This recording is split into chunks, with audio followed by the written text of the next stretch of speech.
Desde el siglo III a.C. hasta el siglo IV después de Cristo, Roma dominó militarmente hablando el mundo conocido, gracias fundamentalmente a su capacidad política y diplomática y sobre todo a su ejército, fundamentado en sus legionarios o milites, como se les denominaba en Roma.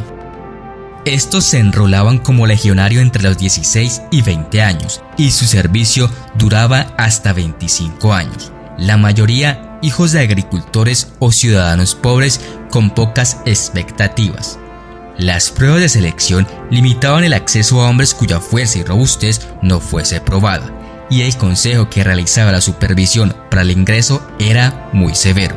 La altura debía ser de no menos de 1.65 metros.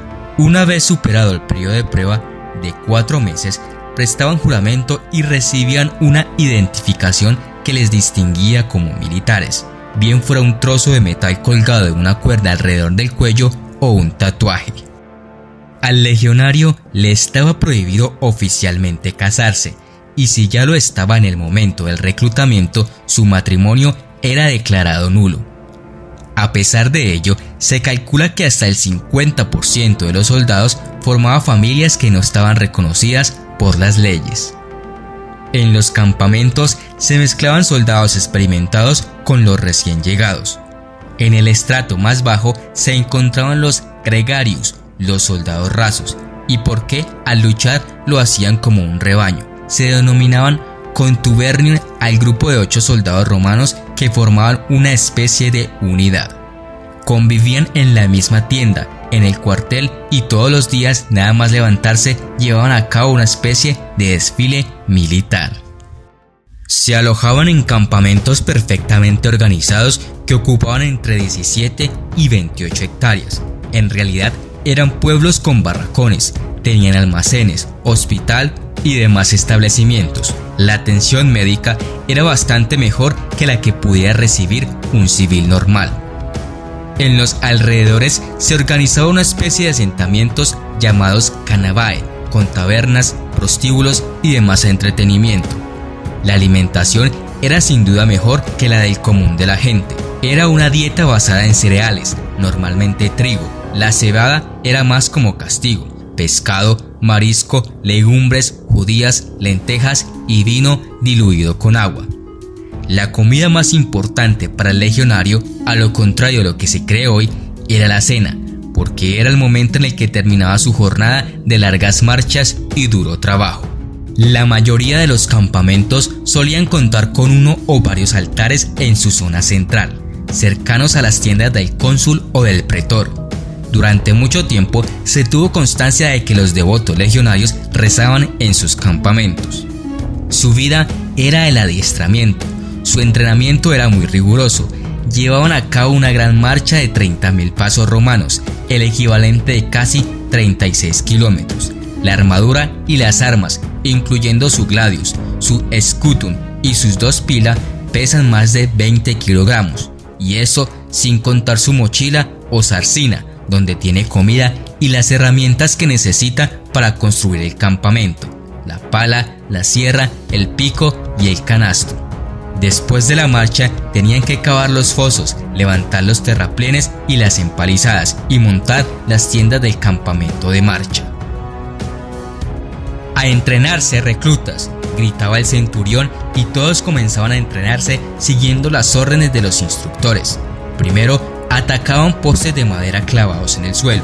Cuando los reclutas habían aprendido los rudimentos del ataque y la defensa contra los postes, tras agotadoras jornadas, los instructores les hacían combatir por parejas, intercambiándolos entre sí, y así transcurrían agotadoras jornadas sin pausa, semanas, meses enteros, hasta que por fin los legionarios eran autorizados a entrenarse con armas de verdad.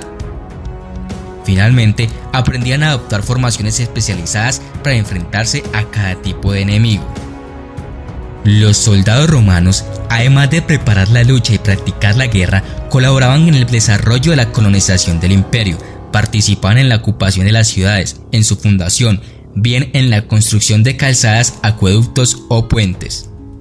Los reclutas debían hacer instrucción 2 veces al día, los veteranos solo una, Por eso los veteranos disponían de más tiempo libre que ocupaban en haraganear por las calles, en jugar, visitar los prostíbulos, etc. Cada legión tiene cerca de 5.000 hombres divididos en cohortes de unos 500 que a su vez se dividen en centurias de 80 a 10 hombres aproximadamente. Cada centuria tiene un centurión que está al mando llevando el estandarte con el águila.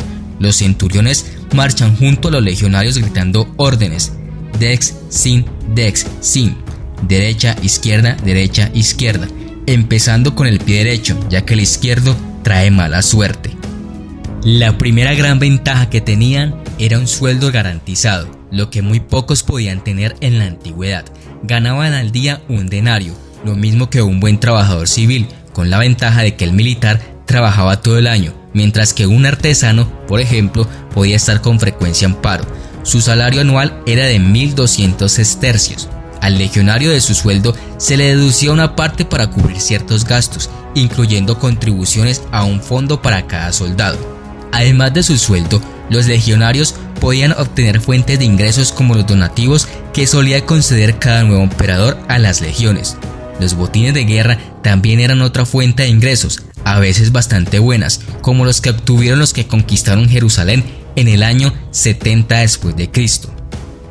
La valentía en el campo de batalla también se recompensaba económicamente, podía aumentar la paga en un 50% o doblada por el resto de la carrera del legionario.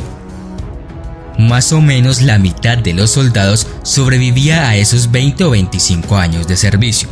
Llegaba la hora de licenciarse.